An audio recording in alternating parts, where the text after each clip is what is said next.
Being a touring musician for a bunch of years, I could never really afford the guitars that I wanted.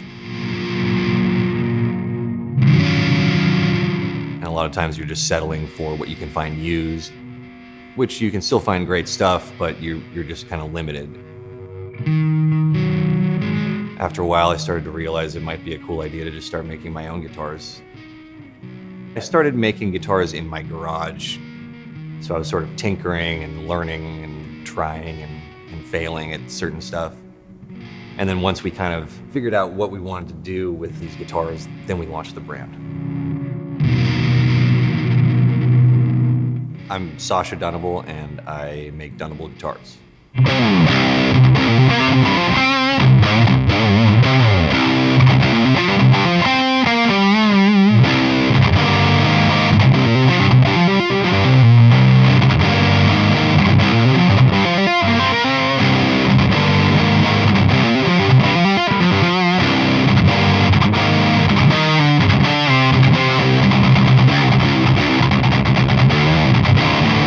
Dunable Guitars has 4 different guitar models and 4 different bass models, and they're all pretty much infinitely customizable within the realm of those models there.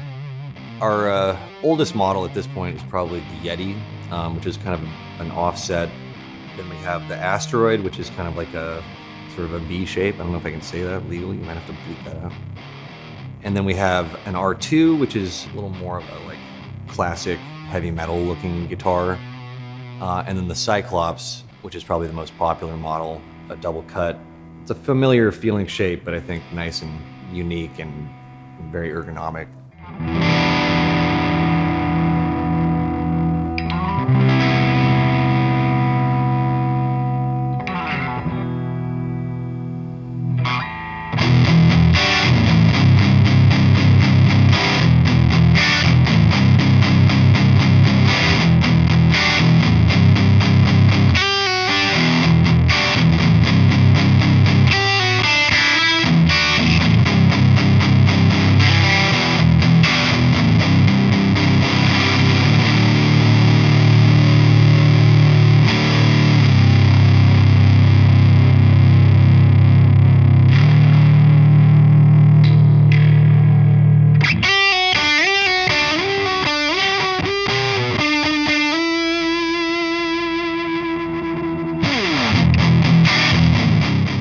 To me, the design of a guitar is all about having the right balance, the right contours that make it just sort of fit into your body right. I like to make sure that the strap button is always right around that 15th fret or higher up even, so that you don't get any neck dive. Always want the good arm cuts, belly cut, if you have a belly like me. And then lightweight tuners and stuff, which just makes the whole guitar kind of just fit and not feel awkward or unbalanced.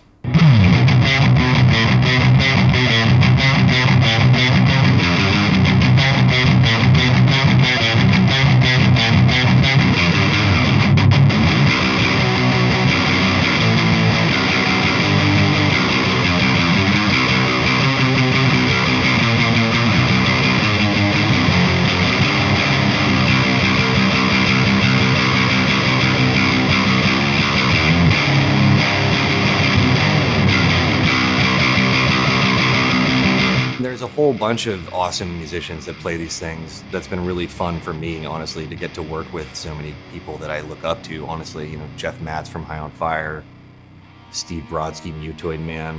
I mean, early on we had the Deaf Heaven guys playing the guitars, which helped spread the word a lot. The list goes on and on, honestly, at this point. And it's one of the more fun parts of the job, honestly, is working with these people.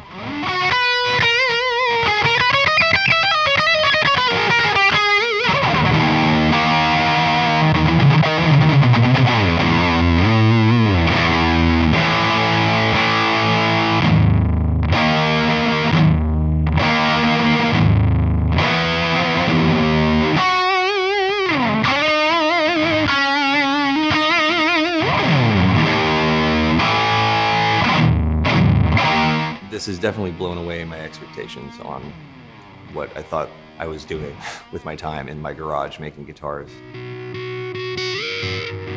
Creative process, honestly, of coming up with new ideas for these guitars is just always super fun. Honestly, every day it's never a dull moment.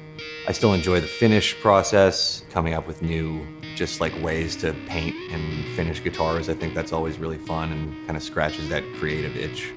But yeah, just overall, it's not the worst job I've ever had.